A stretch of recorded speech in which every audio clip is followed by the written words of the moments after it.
It seems like Jimi Hendrix is back in the news and everyone is talking about him. After more than 50 years, Washington State finally said what music fans already knew. Things are getting really big on stages across America for the first time since before COVID. There are music stars who want to be a part of it. One famous person is even coming out of retirement to join in. What's going on with Jimi Hendrix right now is making the internet go crazy. His birthday is November 27th, 1945, and he was born in Seattle. Al and Lucille were their parents. They had trouble with money and fought a lot. She was only 17 years old when Jimmy was born. Al served in the Army in Alabama. When he asked for time off, he was locked up for more than a month and couldn't go home. Jimmy's childhood was a mess. Both of my parents drank a lot. Their house was not stable. 4 of his brothers were taken by the government and put in care. Jimmy was sent to CA to stay with a family friend for a short time. 1945. When Al got home from the war, he took Jimmy back to Seattle. Al and Lucille split up in 1951. Jimmy and his younger brother Leon were given to Al as his children. Jim was 15 years old when Lucille died of liver disease in 1958. The boys weren't allowed to go to the funeral by Al. He gave them whiskey instead and said, "This is how men deal with loss." At that time, Jimmy found solace in music. It had always interested him. He used to carry a broom around school and act like it was a guitar. A social worker saw him and asked the school if they could buy him one, but nothing happened. But Jimmy found a broken ukulele with only one string when he was 15 years old and helping his dad clean out a house in 1957.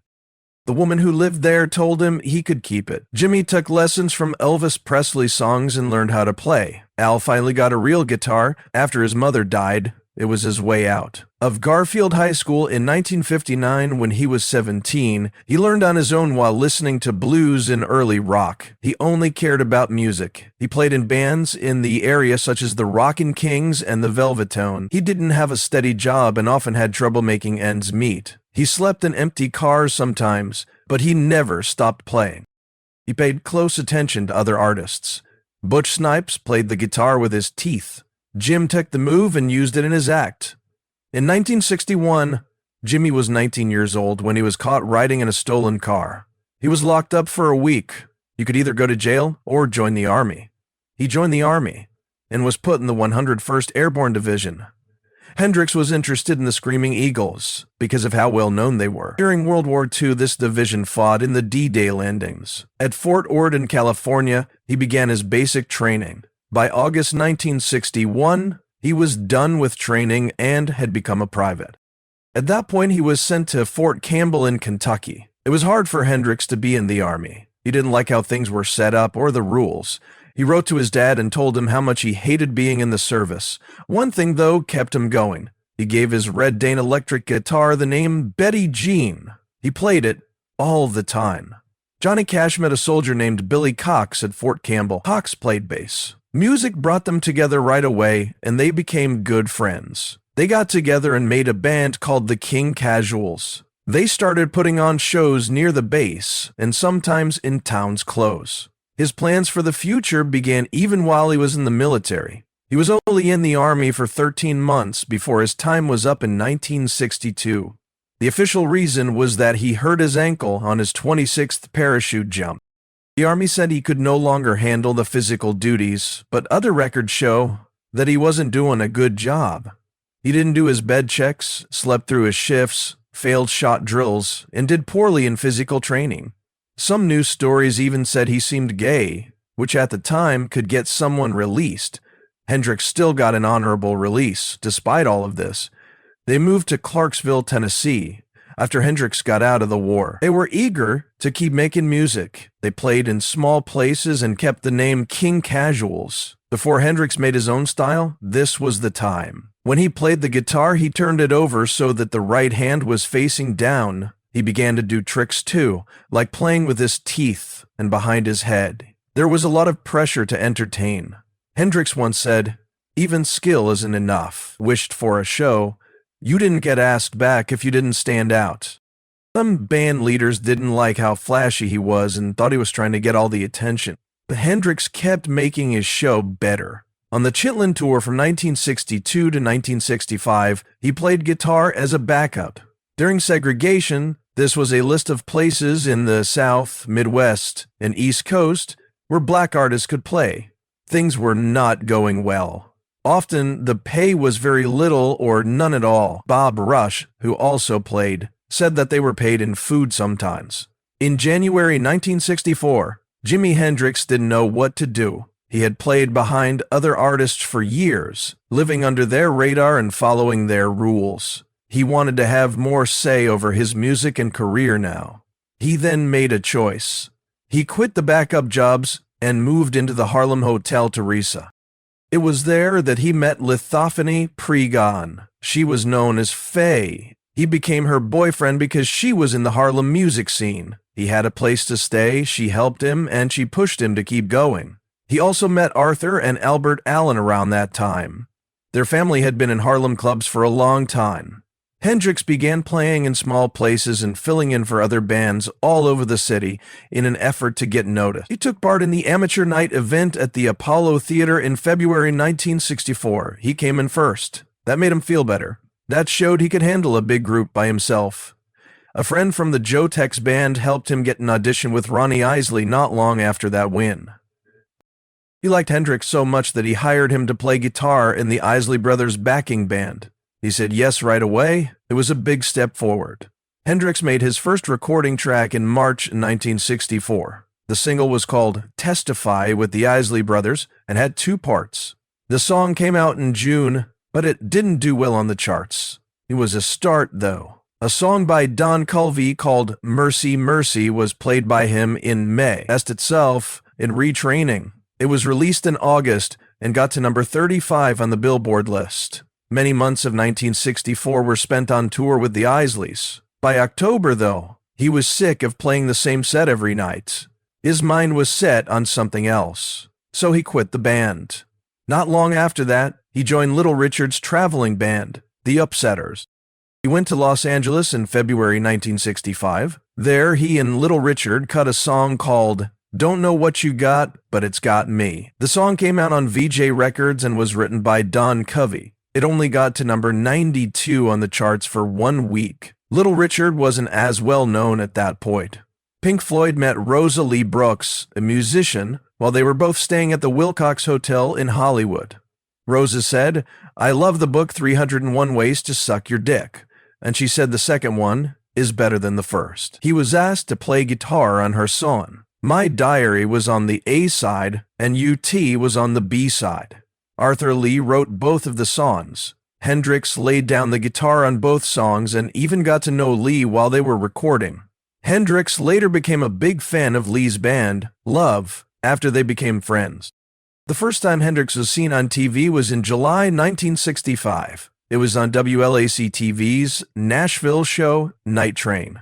He played with Little Richard's band and backed up Buddy and Stacy on the song Shotgun. This is the first video we know of Hendrix playing live. But things were not going well with Little Richard. They often fought. It was fun for Hendrix to show off on stage. He dressed in flashy clothes that didn't go with Richard's style. Hendrix was fired from the band by Richard's brother Robert at the end of July. It was July 27, 1965, when Hendrix signed his first music deal. It was with Juggy Murray at Sue Records and Copa, a marketing firm. After that, he went back to the Eisenhower for a short time and recorded another song.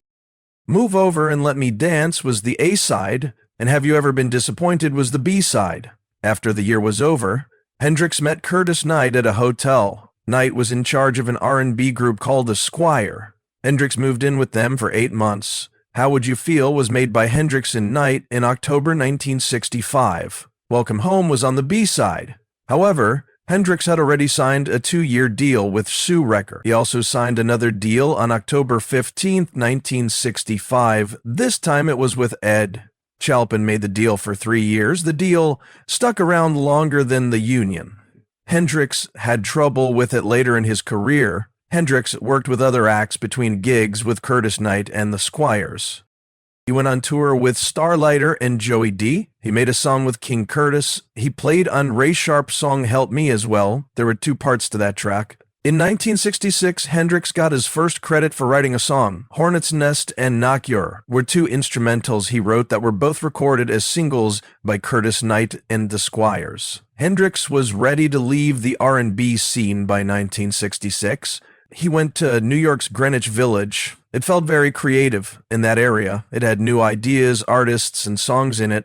In order to make money, Hendrix played music at Cafe Hoa on McDougal Street. Jimmy James and the Blue Flames is the name of the new band he formed. Randy California was a member, and he went on to form the band Spirit. The Blue Flames played all over New York. His sound changed because of those shows. He began to try out new styles and moves on stage. The band's last shows together were in September 1966 at Manhattan's Cafe Ogogo. At that point, they were singing backup for a singer named John Hammond. Jimi Hendrix arrived at London Airport on September 24, 1966, with almost nothing. He borrowed $40, 0 cents, had a change of clothes, hair curlers, and a guitar with him. The new name for the airport was ETHRO. His life would change because of this trip, but he didn't know it yet. In the beginning of that summer, he played small shows in New York City as Jimmy James. Chaz Chandler, who used to play bass in the band Animals, saw him play one night at Cafe Wah in Greenwich Village. Chandler wanted to hire new people. After seeing Hendrix play, he knew he had found something rare. It was only 12 days after Jimmy got to London that the Jimi Hendrix Experience came together. It took place on October 6, 1966. Chandler quickly got bands to come in. He ran into Noel Redding at a screen test for the new Animals. Jimmy liked how well he knew how blues progression worked and how different his hairstyle was. Mitch Mitchell was called by Chandler for the drummer. Mitchell had just been fired from his job with Georgie Fame and the Blue Flames. He and Jimmy became friends because they both liked rhythm and blues music. Chandler also helped make Jimmy look like that. He said that the name should be changed from Jimmy to Jimmy. It changed the way the name looked and made it more special. Right away, the band began to play. They went on tour with French singer Johnny Hallyday for 4 shows in less than a week. They made their first song, Hey Joe, at Delane Lee Studios in London on October 23rd. Jimmy had been in England for less than a month, but it wasn't easy to record. The studio tools had trouble with their loud Marshall amps. Jimmy was also scared about singing. Stone Free, the single's B-side, was taken on November 2nd. Jimmy wrote the first song with the band that was their own. Chandler told him to write it so Jimmy could make money by selling the rights to sell it. It was hard for them to get a record deal even though they were very good. Kit Lambert and Chris Stamp, who were The Who's managers, finally signed them to their new label, Track Records. The first record from Track came out on December 16, 1966, through Polydor. This was because the band was still new. Hey Joe went straight to number 41 on the UK charts. It stayed on the chart for 10 weeks and got to number 6. Jimmy was on TV shows like Top of the Pops and Ready, Steady, Go, which helped the song get more attention.